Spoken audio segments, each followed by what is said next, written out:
I got into the #1 art and design university in the world, and I'm here to show you how I did it. Welcome to my portfolio tour.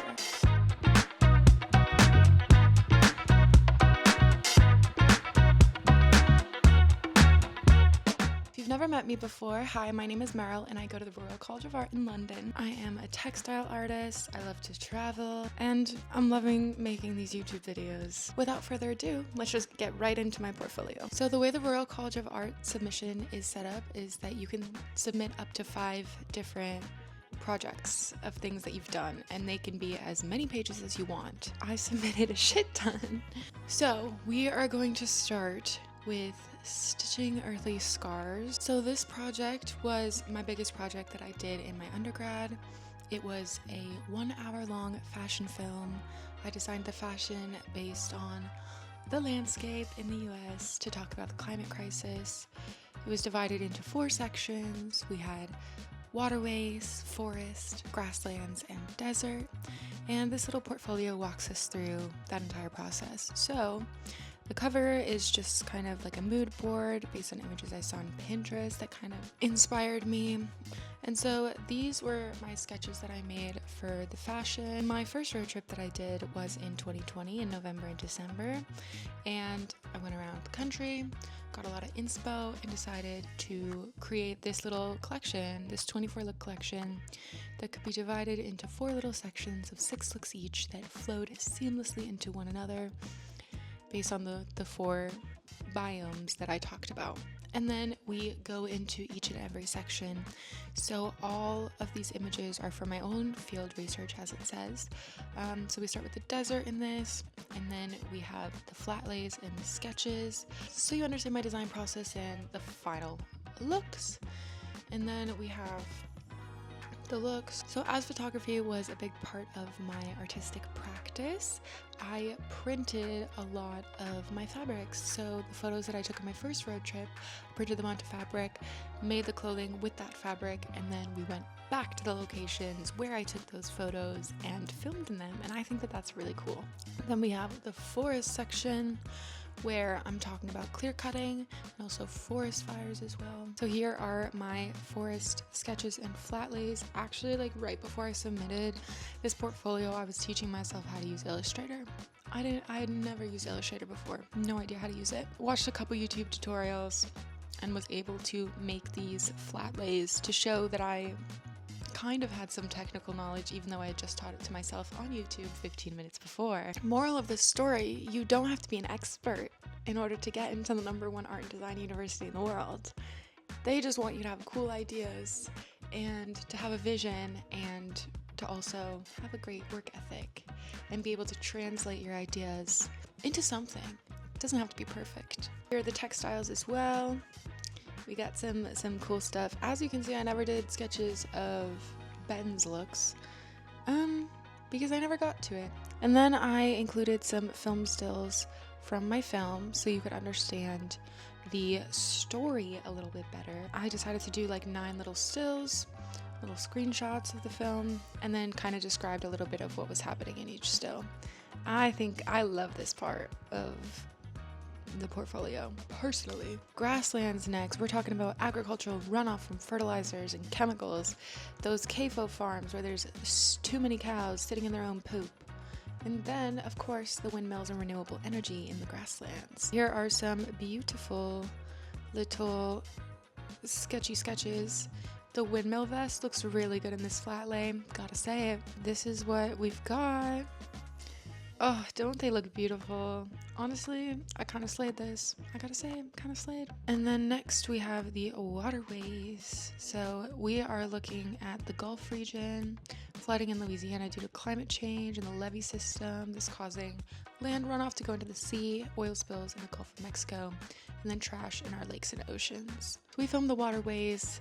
The found footage is in Louisiana, and then we actually filmed my models in the East Coast because that's where we were located, and so I feel like it has a fun combination of the entire coast, East Coast of the States. I love this part of the film.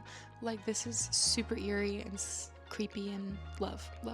Then I wanted to show some promotional photos that I made. I printed some photos onto fabric, and then I did some like sketch stitching. New word alert. I did some stitching to like make this multimedia kind of look. I stand by these. I love these posters. I think they're so cool. And then my last page shows the bit.ly that brings you right to the film. I want to release this film and like the 15-minute sections of the film onto YouTube, so if you'd be interested in watching my film, please comment down below. I also have a complete behind the scenes documentary that I made. I'd also love to release that into little sections. I'm in my era of sharing my work. Never before have I been in this era, and I'm a little scared shitless, if I'm being honest. However, I got some great feedback on my website, and I realized, F it, I need to share my work more. And so I'm trying to get it out of my head and do it.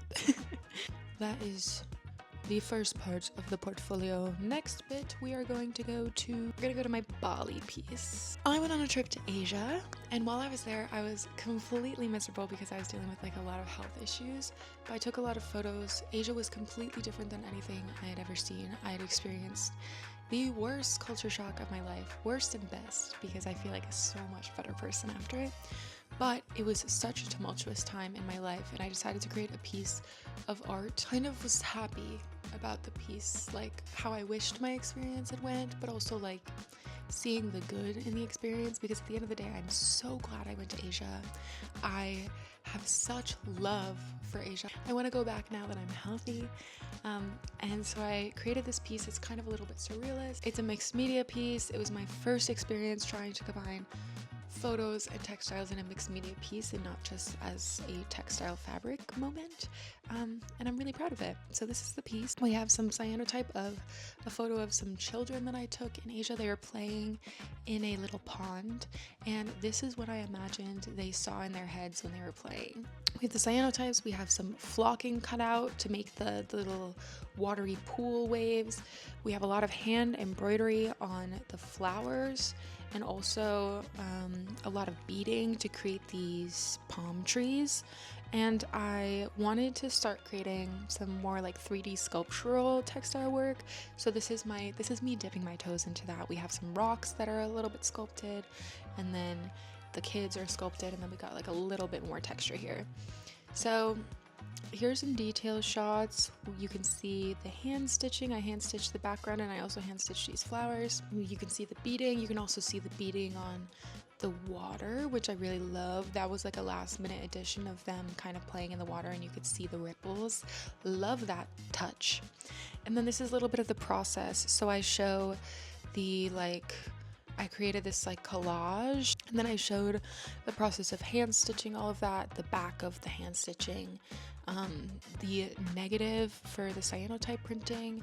One thing I've learned about the RCA, they love process. They think process is the most important thing. They tell you to record everything, to take photos of everything so that you can show how you got to your final piece. And I agree with that. And so if you include that in your portfolio, you have a great chance of getting in. At least I think so. I mean, I'm no admission officer. They should hire me though, I'd be great at it. Okay, I'm taking you to Iceland now, to the Icelandic Textile Center. This is about my time in Iceland, in Blönduós at the Icelandic Textile Center. I was so inspired by the landscape, but also because I had so much family shit going on. I was thinking a lot about family and relationships, and that inspired my work that I made while I was there. We're starting off with the TC2. I also wove a couple of family photos on the TC2, experimenting with different weft colors. Luckily, the program I'm doing now has a TC2.